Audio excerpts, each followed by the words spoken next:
Hey guys, and welcome to my thoughts on the 2020 British Grand Prix, a race full of exciting and dramatic moments, so let's get into it. Obviously, the main talking point regarding this race was that ridiculous final couple of laps where the tyres, for some reason, just started exploding. First of all, you had Bottas, then Sainz, then of course Hamilton right at the end, but let's get onto all this later and begin by talking about the start of the race. Actually, the first key moment came before the race had even begun, with the most unlucky man in the world, Nico Hülkenberg, not even being able to start the race. I'm convinced Hülkenberg has some kind of curse, because luck never seems to be on this guy's side, and it's a shame because if he replaces Perez again for the 70th anniversary Grand Prix, then that's probably his last shot in F1. And it's just sad to see such a brilliant talent come so close but so far to achieving a podium in Formula 1, unless he manages a podium in the 70th anniversary Grand Prix.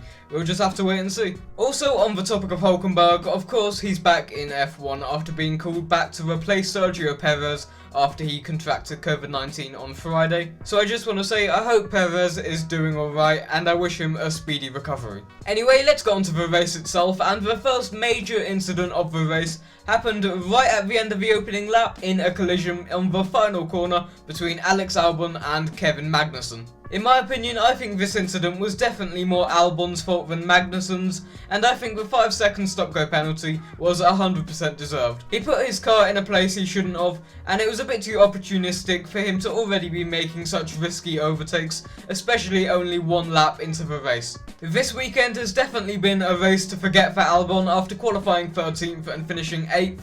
But I'm still pretty confident he will be on the podium for at least one race this year. Now moving on once again, and let's talk about some of that midfield drama on the opening couple of laps, because there was a lot of it. Mainly the two McLarens and Daniel Ricciardo battling it out on the opening lap.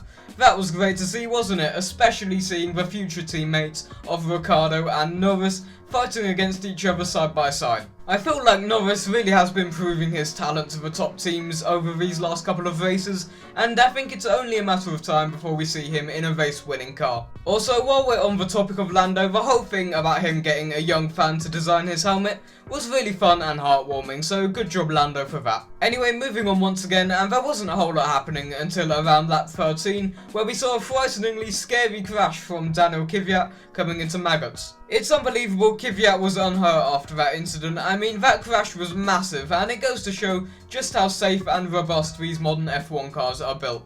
Anyway, it's very unfortunate for Kvyat, and he blamed himself for the crash on the radio, but I'm pretty sure the reason behind the crash was a right rear tyre failure. So definitely a frustrating day for Daniel Kvyat, as proven by his anger when he shoved the cameraman out of the way while making his way back to the pits. Now moving on once again, and we got to see even more battling between Sainz, Norris and Ricciardo after that safety car caused by Kvyat's crash. I'm sure Sainz really wants to be putting on some good performances to prove to Ferrari why he's worthy of that seat in 2021. Speaking of Ferrari, let's talk about Sebastian Vettel, because wow, he was absolutely nowhere throughout this race, and it's a miracle he even finished in the points. It was crazy seeing the AlphaTauri of Pierre Gasly being able to successfully defend from Seb.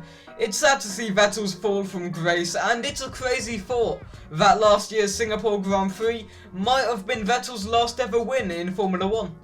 And on to his teammate Charles Leclerc, and it was a pretty great drive from him all round, finishing on the podium. Obviously he got lucky with Bottas having his puncture, but still a great drive from him nonetheless, especially in that slow Ferrari.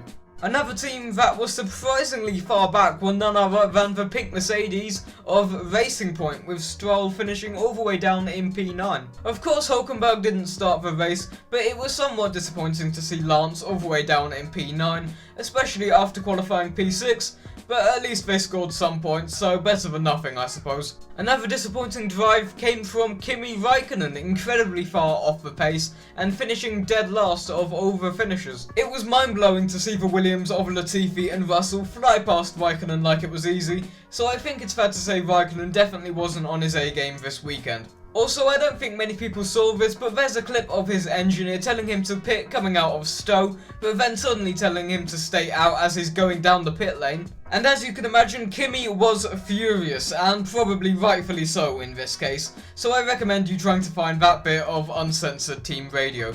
Now let's get on to the main talking point of this race, that being the tyres on the final couple of laps just losing the will to live. Of course, the first being Bottas a couple laps from the end, and that was incredibly unfortunate for him and really doesn't do any favours for his World Championship hopes. He was obviously robbed of a well-deserved P2 after a very successful drive, and this really reminds me of when he was robbed of the win because of a puncture back in Azerbaijan 2018.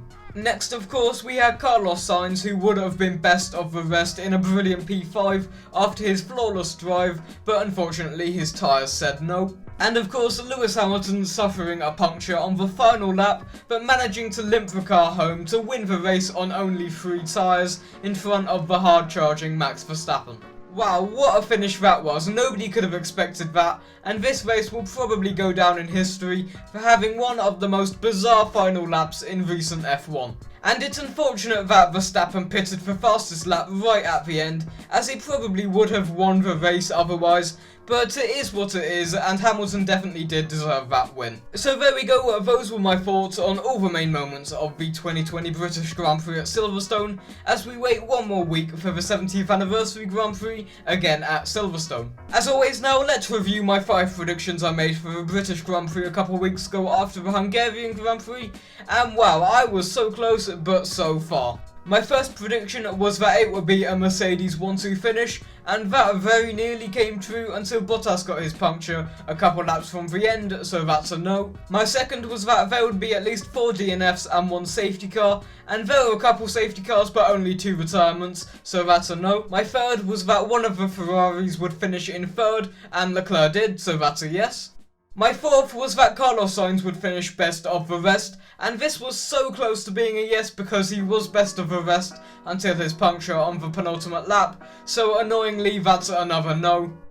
And my final prediction was that both Williams would make it into Q2, and that was a no with Latifi being knocked out in Q1. So those were some pretty poor predictions for the British Grand Prix, needless to say, and now it's time to make 5 more bold predictions for the 70th anniversary Grand Prix next Sunday. My first is that the race won't be won by Mercedes, my second is that Vettel will outqualify Leclerc, my third is that Mercedes will outqualify everyone by at least 1.2 seconds, my fourth is that Albon will finish higher than Verstappen in the race, and my fifth is that Lance Stroll will be best of the rest. But anyway guys, that's it for my thoughts on the 2020 British Grand Prix, and as always feel free to comment your thoughts in the comment section below, and if you enjoyed this video be sure to subscribe, comment, share, and I'll be back in the next video. See ya!